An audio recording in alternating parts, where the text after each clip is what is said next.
Good morning all of you. आप सभी का स्वागत है एसके इंस्टीट्यूट ऑफ फिजिक्स में। आई होप आपकी प्रिपरेशन अच्छी चल रही होगी। आज के इस लेक्चर में हम 12th क्लास का नेक्स्ट टॉपिक करने जा रहे हैं। टॉपिक नेम आपका क्या है? Current electricity.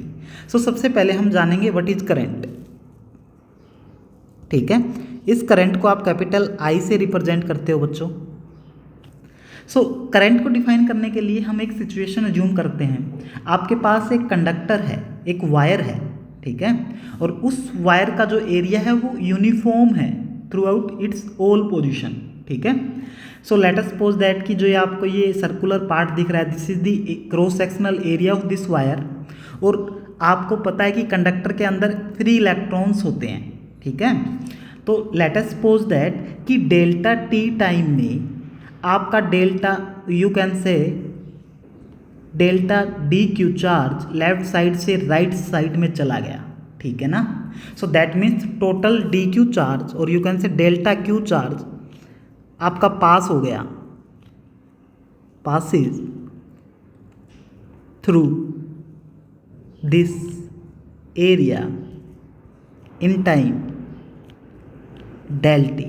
ठीक है, करंट को आप कैसे डिफाइन करोगे? Current will be equal T del q divided by del t। this is the rate of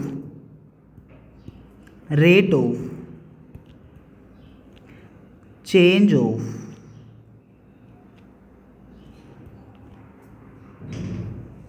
flow of electric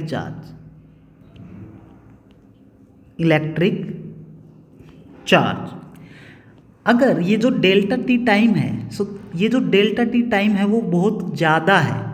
अगर we are going to define current at an instantaneous time, ठीक है, उस particular time के लिए जो आपका delta T है वो जीरो की तरफ अप्रोच कर जाएगा। We can say I will be equal to limit delta t tends to zero del q divided by del T.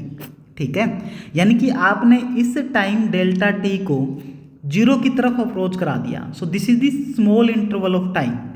इस स्मॉल इंटरवल ऑफ टाइम के लिए जो आपका चार्ज है, कुछ चार्ज है वो left side to right side जाएगा। This situation becomes D Q divided by D T. इसको हम डिफाइन कैसे करते हैं, इसका मीनिंग समझ लो बेटा। Delta t tends through zero for which delta Q divided by delta T is a finite quantity. ठीक है ना, डेल्टा टी तो आपका जीरो के तरफ अप्रोच कर रहा है, दैट मीन्स स्मॉल क्वांटिटी है।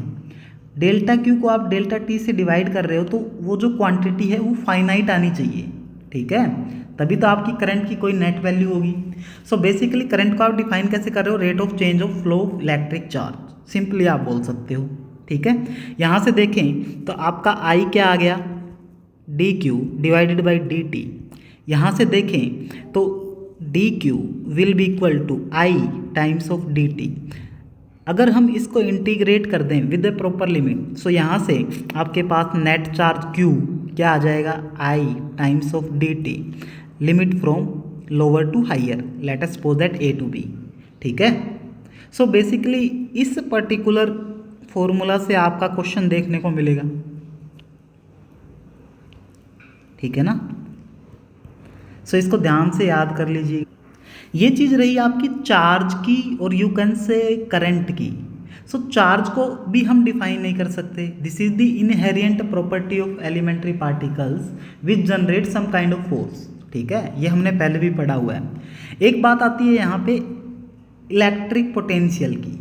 ठीक है ना, इलेक्ट्रिक पोटेंशियल की, तो उसकी बात करेंगे हम। पोटेंशियल, सबसे पहले तो हमें ये पता होना चाहिए कि पोटेंशियल है क्या चीज़, क्या करता है। ठीक है, हेडिंग डाल रहे हैं पोटेंशियल डिफरेंस, या फिर आप बोल देते हो पोटेंशियल, इलेक्ट्रिक पोटेंशियल। ठीक है, basically it acts like a electric pressure that is produced A flow charge. So basically क्या होगा, जो ये इलेक्ट्रिक पोटेंशियल है एक इलेक्ट्रिक प्रेशर जनरेट करता है, जिसकी वजह से आपके जो चार्ज कैरियर्स हैं वो वायर के अंदर फ्लो करेंगे, ठीक है ना। और ये इलेक्ट्रिक पोटेंशियल कौन जनरेट करेगा, आपका बैटरी, ठीक है ना। सो इसको हम किससे रिप्रेजेंट करते हैं, वी से रिप्रेजेंट करते हैं बच्चों, कैपिटल वी से, ठीक है। सो यहाँ पे आप हमने पढ़ लिया करंट के बारे में पढ़ लिया, जिसको आप आई से रिप्रेजेंट करते हो। इसकी यूनिट की बात करें तो यूनिट क्या होगी बेटा, charge per unit time. Charge की यूनिट क्या होती है, कूलम पर यूनिट सेकेंड। सो कूलम पर सेकेंड, इसी को आप बोलते हो एम्पियर, ठीक है। और वोल्टेज की यूनिट क्या होती है, पोटेंशियल डिफरेंस की। पोटेंशियल डिफरेंस की यूनिट क्या होती है, वोल्टेज, ठीक है। इसको आप वी से ही रिप्रेजेंट करते हो। ये क्या है आपका पोटेंशियल डिफरेंस। सो ये तो आपकी बात रही करंट की और पोटेंशियल डिफरेंस की। एक क्वांटिटी और है जो करंट इलेक्ट्रिसिटी में बहुत इंपॉर्टेंट है, वो है आपका रेजिस्टेंस, ठीक है। तो हम बात करेंगे रेजिस्टेंस क्या होता है बेसिकली।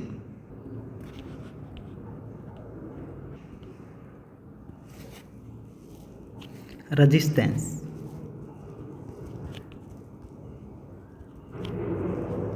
ठीक है, इसको हम आर से रिप्रेजेंट करते हैं बच्चों, ठीक है।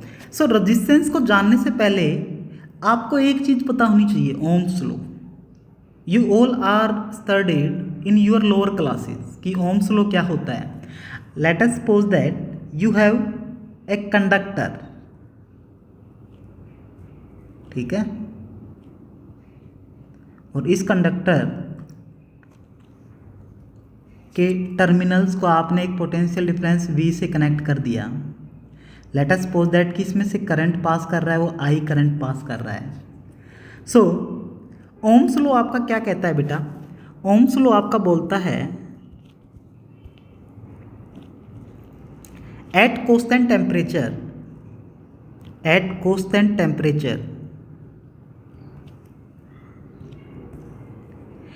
Electric current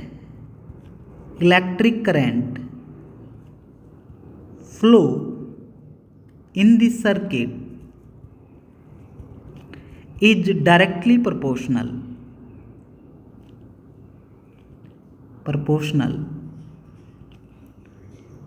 to the electric potential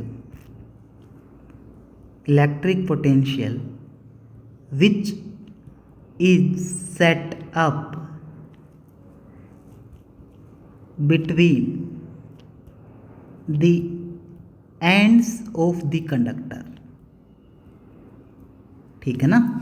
सो यहाँ से देखें तो जो ये स्टेटमेंट है वो क्या बोल रही है कि एट कांस्टेंट टेम्परेचर आपका जो इलेक्ट्रिक करंट होगा I, वो डायरेक्टली प्रोपोर्शनल होगा potential difference applied between the ends of the conductor. ये आपके पास एक क्या था, कंडक्टर था बेटा। इस कंडक्टर के अक्रॉस आपने एक V वोल्टेज की बैटरी अप्लाई कर दी, तो ओम्स लॉ क्या बोलता है कि I is directly proportional to V। So similarly जैसे जैसे आपकी V की वैल्यू बढ़ेगी वैसे वैसे आपकी I की वैल्यू बढ़ रही है। सो सिमिलरली हम क्या बोल सकते हैं, V is also directly proportional to I।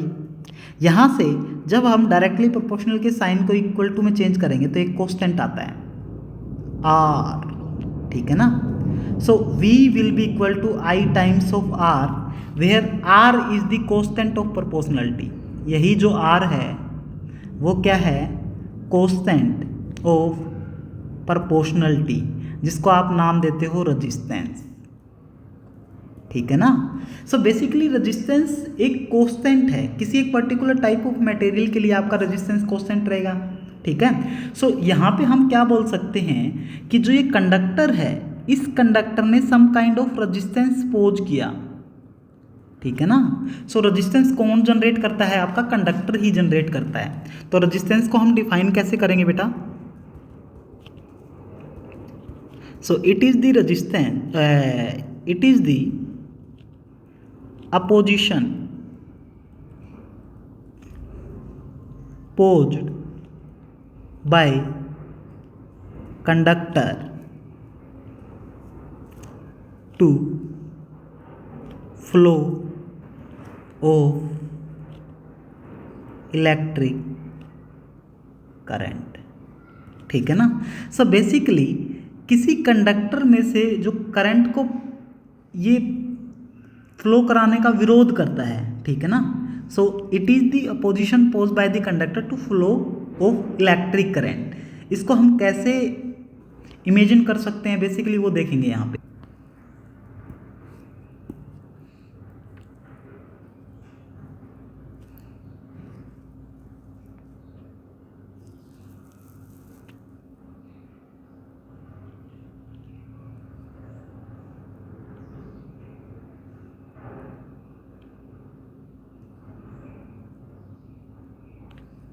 ये आपका कंडक्टर है बेटा, ठीक है।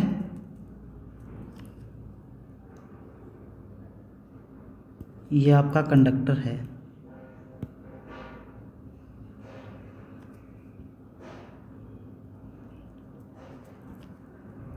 So let us suppose that this is the first end of this conductor and this is the second end of this conductor, ठीक है। और कंडक्टर है तो कुछ ना कुछ रेजिस्टेंस ये पोज करेगा। लेट अस सपोज दैट कि इसका रेजिस्टेंस कितना है, R है। सो किसी एक पर्टिकुलर टाइम पे लेट अस सपोज दैट कि यहाँ से आपका करंट I एंटर हुआ इस वायर में, ठीक है। सो आप इसको एक सिंपल एग्जांपल से समझते हैं कि आपके पास आपकी क्लास में दो टाइप के बॉय होते हैं। एक आपका होता है गुड बॉय, सेकंड होता है आपका बैड बॉय। सो रेजिस्टेंस को मैं यहाँ पे क्या मान रहा हूँ, बैड बॉय, और करंट को मैं क्या मान रहा हूँ, गुड बॉय, ठीक है।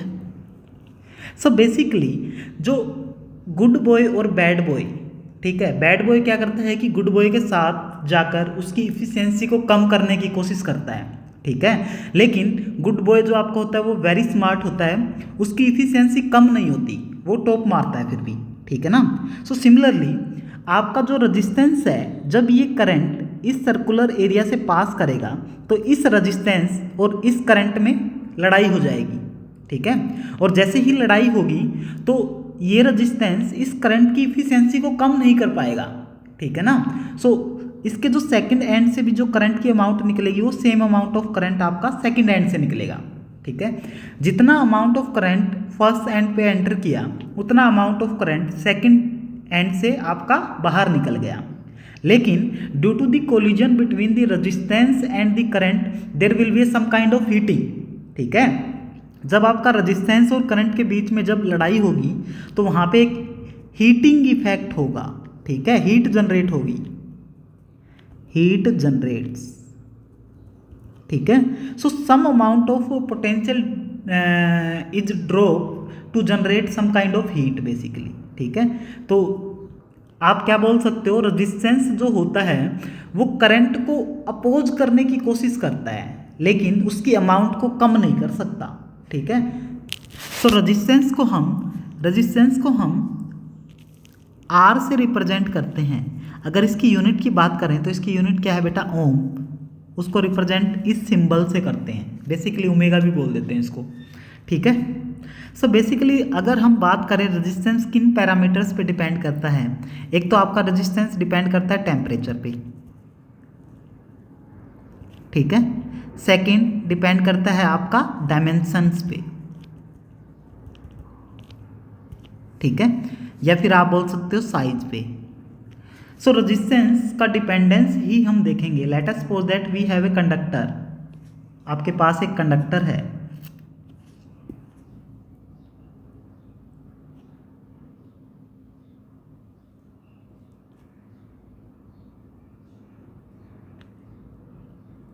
ठीक है। ये आपके पास एक कंडक्टर है बेटा, इसकी लेंथ कितनी है बेटा, इसकी लेंथ है L, इसका एरिया ऑफ क्रॉस सेक्शनल क्या है बेटा, A। तो जो आपका रेजिस्टेंस है, रेजिस्टेंस R, वो लेंथ के डायरेक्टली प्रोपोर्शनल होता है, ठीक है। सो resistance R of the conductor is directly proportional to the length of the conductor, length of the conductor। और यही रेजिस्टेंस आपका इन्वर्सली प्रोपोर्शनल होता है एरिया की, एरिया ऑफ द कंडक्टर, ठीक है।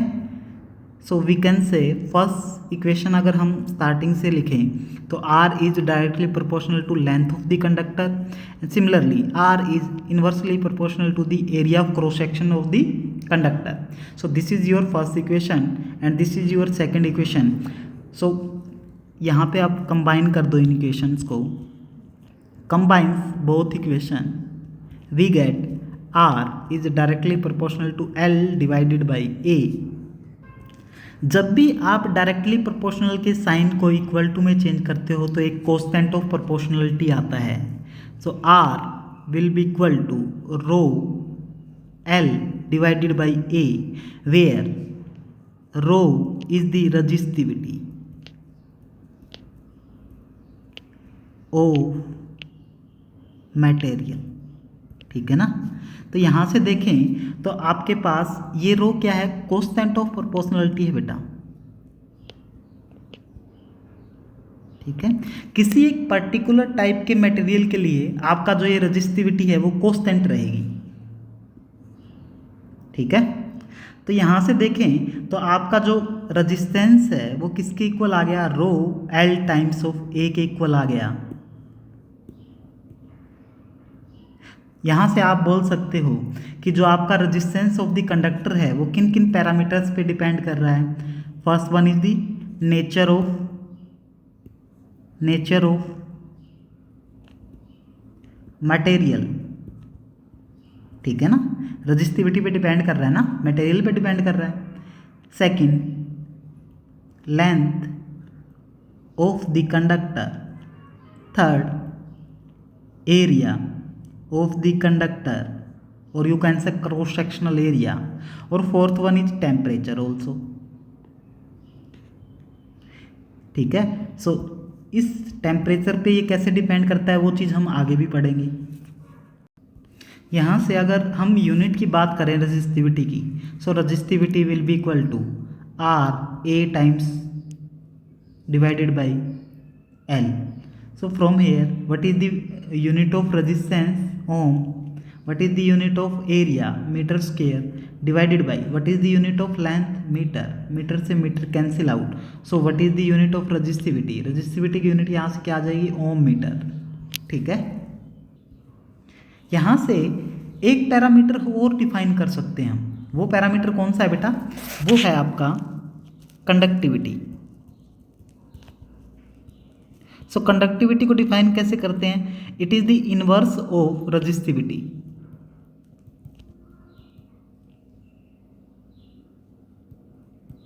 ठीक है. सो कंडक्टिविटी को सिग्मा से डिफाइन करते हैं. Sigma will be equal to 1 by rho. हम क्या जानते हैं, R will be equal to rho L divided by A. यहाँ से रो की वैल्यू क्या आ गई बेटा, R A divided by L.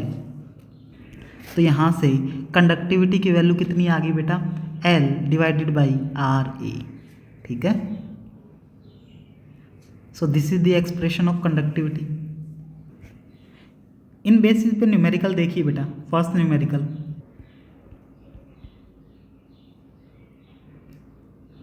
Numerical क्या है बेटा,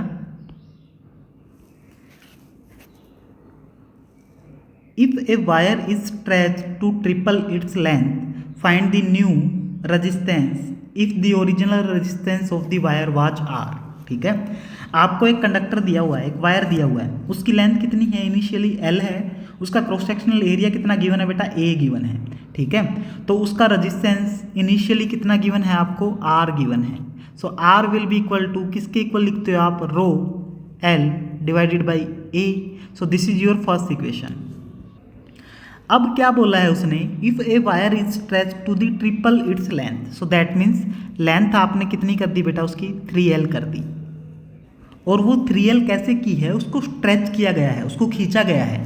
सो दैट मीन्स यहाँ से एक कॉन्सेप्ट अप्लाई होता है बेटा. कॉन्सेप्ट क्या है कि इनिशियली और फाइनली इस वायर की जो वॉल्यूम है वो फिक्स रहेगी. सो इनिशियली इसकी वॉल्यूम कितनी है बेटा, इनिशियली इसकी वॉल्यूम हो जाएगी L टाइम्स ऑफ A. और फाइनली जब इसकी लेंथ कितनी कर दी, 3L कर दी, उस टाइम पे इसका एरिया कितना हो गया, late us suppose that A dash हो गया. यहाँ से अगर मैं A डैश निकालूँ तो वो कितना हो जाएगा बेटा, L से L cancel out. So A divided by 3. So that means जैसे ही आप इसकी लेंथ को खींचकर 3L कर दोगे, ट्रिपल कर दोगे, उस पर्टिकुलर केस में जो एरिया है वो 1/3 हो जाएगा इनिशियल वन के, ठीक है ना। यहाँ से सेकंड कंडीशन क्या बन जाएगी, जब आपने इसकी लेंथ ट्रिपल कर दी उस केस में रेजिस्टेंस को मैं मान लेता हूँ कि R1 हो गया, which is equal to rho times of length, length कितनी हो गई थी 3L, डिवाइडेड बाई एरिया कितना हो गया बेटा A डिवाइडेड बाई 3 हो गया।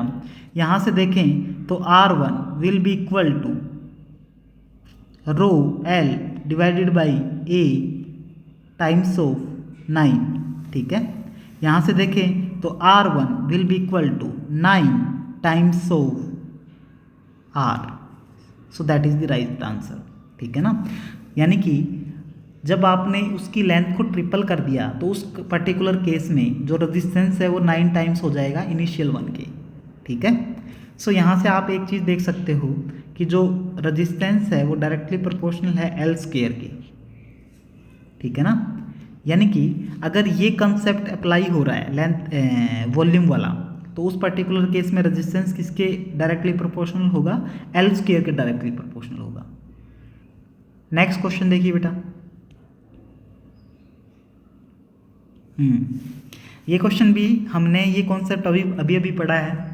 सो क्वेश्चन देखिए, the current in the wire varies with time according to equation I equal to 4 + 3t square, ठीक है। इक्वेशन लिखेंगे पहले, I will be equal to 4 + 3t square, where I is the ampere यानी कि current है, t is in second time है। Calculate the quantity of charge that passes through a cross sectional area of the wire during time t equal to 1 second to, so time कहाँ से कहाँ तक very कर रहा है बच्चों, 1 सेकेंड से 3 सेकेंड तक। यहाँ से आपको एक कुछ फॉर्मूला पता है, Q will be equal to, और यू कैन से आप इसको डिफाइन भी कर सकते हो, करंट क्या होता है आपके पास dq डिवाइडेड बाई dt होता है। यहाँ से देखें तो dq आपका क्या हो जाएगा I टाइम्स ऑफ dt, और हमें किसी एक पर्टिकुलर लिमिट पे चार्ज निकालना है, so you can integrate, so q will be equal to I dt, limit कहाँ से कहाँ तक बच्चों, लिमिट 1 सेकेंड टू 3 सेकेंड। यहाँ से इसको जरा सोल्व कर लो, यहाँ से Q will be equal to, I का एक्सप्रेशन क्या दिया हुआ है क्वेश्चन में, 4 + 3t square times of dt, limit from 1 to 3। यहाँ से charge will be equal to 4 का इंटीग्रेशन करोगे dt के रिस्पेक्ट में तो क्या आ जाएगा 4t + 3, t स्क्वेयर का इंटीग्रेशन करोगे तो t square divided by 3, limit from 1 to 3। So basically इसमें एक हम जनरल फॉर्मूला लगाते हैं कि x पावर n का इंटीग्रल अगर dx के रिस्पेक्ट में करते हैं तो वो क्या आ जाएगा xn + 1 डिवाइडेड बाई n + 1। अगर लिमिट गिवन है तो कांस्टेंट नहीं आता, ठीक है। यहाँ से इसको लिमिट अप्लाई कर दो फिर, सो वही कर रहे हैं। So q will be equal to पहले अपर लिमिट रखेंगे बेटा एक्सप्रेशन में, 4 × t की जगह 3 प्लस 3 से 3 कैंसिल आउट, यहाँ से देखो t³, सो अपर लिमिट क्या है 3 का क्यूब, माइनस लोअर लिमिट रखेंगे बेटा एक्सप्रेशन में 4 टाइम्स ऑफ 1 + 1, ठीक है।